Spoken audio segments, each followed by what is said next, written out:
Students, நம்ம இன்னைக்கு என்ன பார்க்க போகிறோம்னா 10th ஸ்டாண்டர்டில் லெசன் நம்பர் 1 எடுத்துக்காட்டு வந்து 1வது சமம் பக்கம் எண் 4வது நம்பர் தமிழ்நாடு கவர்மெண்ட் ஸ்கூலில் 10ஆம் வகுப்பு புக்கில் பேஜ் நம்பர் 4 இருக்கிற முதல் எடுத்துக்காட்டு சமம். இங்கே என்ன கொடுத்துக்கிறாங்கன்னா a equal to 1,3,5 b equal to 2,3 எனில் ஃபஸ்ட்டு என்ன கண்டுபிடிக்க சொல்கிறாங்க, a கிராஸ் b மற்றும் b கிராஸ் a காண்க அப்படின்னு கொடுத்துக்கிறாங்க. செகண்ட் என்ன சொல்கிறாங்கன்னா a cross b equal to b cross a ஆகுமா, அதாவது a கிராஸ் பியும் b கிராஸ் ஏயும் கண்டுபிடிச்சிட்டு இது ரெண்டும் ஈக்குவல் ஆகுமா அப்படின்னு கேட்குறாங்க. இல்லை எனில் ஏன் அப்படின்றத சொல்கிறாங்க. அப்புறம் மூணாவது என்னன்னா number of terms in a cross b equal to number of terms into b cross a set equal to number of terms in a set multiply number of terms in b set என காட்டுங்க அப்படின்னு சொல்கிறாங்க. முதல்ல வந்து நம்ம என்ன போட்டுக்கணும்னா given அப்படின்னு போட்டுக்கலாம். given அப்படின்னு என்னன்னா ஃபஸ்ட்டு கொடுக்கப்பட்ட a செட்டில் தேர்ந்தீங்க. a செட்னா 1,3,5. அடுத்து b செட், b எடுத்து b என்னது 2,3. ஃபஸ்ட்டு என்ன சொல்கிறாங்க, a கிராஸ் b மற்றும் b கிராஸ் a காண்க. ஃபஸ்ட்டு கண்டுபிடிக்க போகிறோம். ஃபஸ்ட்டு a கிராஸ் b இது என்னன்னா மல்டிப்ளை இல்லை, இது வந்து நார்மல் மல்டிப்ளை கிடையாது, இது வந்து கிராஸ் ப்ராடக்ட் அப்படின்னு சொல்லுவாங்க. கிராஸ் ப்ராடக்ட் ஃபஸ்ட்டு கொடுக்கப்பட்டிருக்கிற இந்த ஏ டேர்ம் எடுத்து எழுதிங்க, ஏ செட் எடுத்து எழுதிங்க. இது வந்து ஏன்ற ஒரு செட் 1,3,5 கிராஸ், அப்புறம் பி என்ற ஒரு செட் 2,3. இப்போ இந்த கிராஸ் ப்ராடக்ட் பண்ண போகிறோம். அதாவது ஏன்றது ஃபர்ஸ்ட் செட்டில் இருக்கிற ஃபர்ஸ்ட் எலிமெண்ட்டையும் இந்த பி செட்டில் இருக்கிற இந்த ஃபர்ஸ்ட் எலிமெண்ட்டையும் மல்டிப்ளை, அதாவது 1 மல்டிப்ளை 2, அதாவது 1 கிராஸ் ப்ராடக்ட் 2. 1 கிராஸ் ப்ராடக்ட் 2ன்றது எப்படி எழுதலாம்னா ஒரு செட்டாக எழுதணும். 1,2 அப்புறம் 1 வச்சு 3 பண்ணணும், 1,3.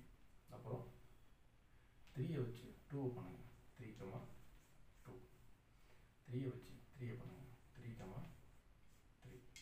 அப்புறம் 5 வச்சு 2 பண்ணுங்க, 5,2. 5 வச்சு 3 பண்ணுங்க, 5,3. இது வந்து a கிராஸ் b. இது a கிராஸ் b, அதாவது cartesian product. a Cartesian product. Cartesian product என்னன்னா 1 வச்சு 2 கார்ட்டீசியன் ப்ராடக்ட் பண்ணுறோம். அதேமாரி 1 வச்சு 3 கார்ட்டீசியன் ப்ராடக்ட் பண்ணுறோம். அப்புறம் 3 வச்சு 2 கார்ட்டீசியன் ப்ராடக்ட் பண்ணுறோம். அப்புறம் 3 வச்சு 3 கார்ட்டீசியன் ப்ராடக்ட் பண்ணுறோம். 5 வச்சு 2 கார்ட்டீசியன் ப்ராடக்ட் பண்ணுறோம். 5 வச்சு மறுபடியும் 3 கார்ட்டீசியன் ப்ராடக்ட் பண்ணுறோம். இதுக்கு பேர் தான் கார்ட்டீசியன் ப்ராடக்ட். அதாவது இந்த சிம்பிள் பேர் என்னன்னா கார்ட்டீசியன் ப்ராடக்ட், அப்படி இல்லைன்னா கார்ட்டீசியன் பெருக்கல் அப்படின்னு சொல்லுவோம். இப்போ a கிராஸ் b கண்டுபிடிச்சிட்டோம். a கிராஸ் b கண்டுபிடிச்சிட்டு இப்போ b கிராஸ் a பார்த்தீங்கன்னா bன்றது என்னன்னா 2,3 எங்க கொடுத்துக்கிறாங்க, 2,3 கார்ட்டீசியன் ப்ராடக்டா a 1,3,5. இப்போ இந்த எலிமெண்ட் கார்ட்டீசியன் ப்ராடக்ட் என்னன்னா இங்கே இருக்கிற ஒவ்வொரு எலிமெண்ட் எடுத்து இங்கே மல்டிப்ளை பண்ணணும், இங்கே இருக்கிற ஒவ்வொரு எலிமெண்ட் எடுத்து இங்கே மல்டிப்ளை பண்ணணும். இங்கே ஃபஸ்ட் எலிமெண்ட்னா first element, second element, third element, இதுமாரி ஒவ்வொரு எலிமெண்ட்டோட மல்டிப்ளை, அதாவது கிராஸ் ப்ராடக்ட், அதாவது கார்ட்டீசியன் ப்ராடக்ட் பண்ணணும். பண்ணோம்னா 2,1 2,3 2,5 3,1 3,3 3,5. இது வந்து 1, இது வந்து 2. அப்போ அவங்க கொடுத்துருந்தாங்க ஃபஸ்ட்டு a கிராஸ் b மற்றும் b கிராஸ் a காணும். அப்போ ரெண்டுத்தையும் கண்டுபிடிச்சிட்டோம். இப்போ அவங்க கொடுத்துக்கிற செகண்ட் என்ன கொடுத்துக்கிறாங்க பாருங்கள், A cross B equal to B cross A ஆகுமா அப்படின்னு பார்க்கணும். அதாவது A cross B அதாவது ஏவையும் பியையும் கார்ட்டீசியன் ப்ராடக்ட் பண்ணுறப்போ வர வேல்யூவும் பியும் ஏவையும் கார்ட்டீசியன் ப்ராடக்ட் பண்ணுற வேல்யூவும் ஈக்குவலாக இருக்குமா?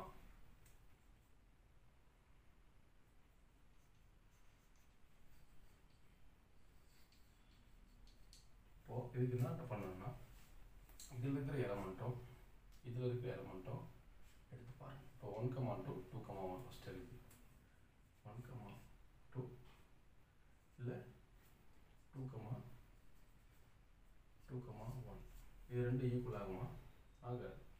ஏன்னா இங்கே இருக்கிற 1,2 இது 2,1 வேறு வேறு எலமெண்ட்ஸ். அப்போது இது வந்து ஈக்குவல் ஆகாது. அப்போது A cross B does not equal to B cross A. இப்போது நம்ம கொடுத்துருக்க ரெண்டாவது ப்ரூவ் பண்ணுறோம். அடுத்து மூணாவது, அதாவது n of A cross B number of terms in A cross B Cartesian product. இந்த Cartesian product இருக்கிற number of elements, அதாவது AB என்ற Cartesian product இருக்கிற elements, அதாவது ஒரு உறுப்பு 2 3 4 5 6 உறுப்பு இருக்கு. ஸோ 6 உறுப்பு. அப்புறம் B cross A இருக்கிற number of elements. இந்த B cross A என்ற ப்ராடக்ட்ல இருக்கிற number of elements பாருங்க. 1 2 3 4 5 6 இதுலேயே 6 உறுப்பு இருக்கு. இப்போது number of elements A set. இந்த A என்ற செட்டில் இருக்க நம்பர் ஆஃப் எலமெண்ட்ஸ் பாருங்கள். 1 2 3. அப்புறம் number of elements it's B set. இப்போ பாருங்கள் 1 2 2 செட் இருக்குது. 2 உறுப்புகள் 1 2 இந்த உறுப்புகள் இருக்குது. அவங்க என்ன கேட்குறாங்க, n of A cross B equal to n of B cross A equal to n of A multiply n of B multiply into cross product. n of A வும் n of B யும் multiply பண்ணுங்கன்றாங்க. 3,2 அப்போனா 6. அப்போ n of A into n of B எவ்வளோ 6. அப்போ இதுவும் 6 இதுவும் 6 இதுவும் 6. அவங்க என்ன கேட்டுக்கிறாங்க, n of A cross B equal to n of B cross A equal to n of A cross n of A multiply n of B. அப்போ நம்ம எல்லாமே என்ன வருது 6 தான் வருது.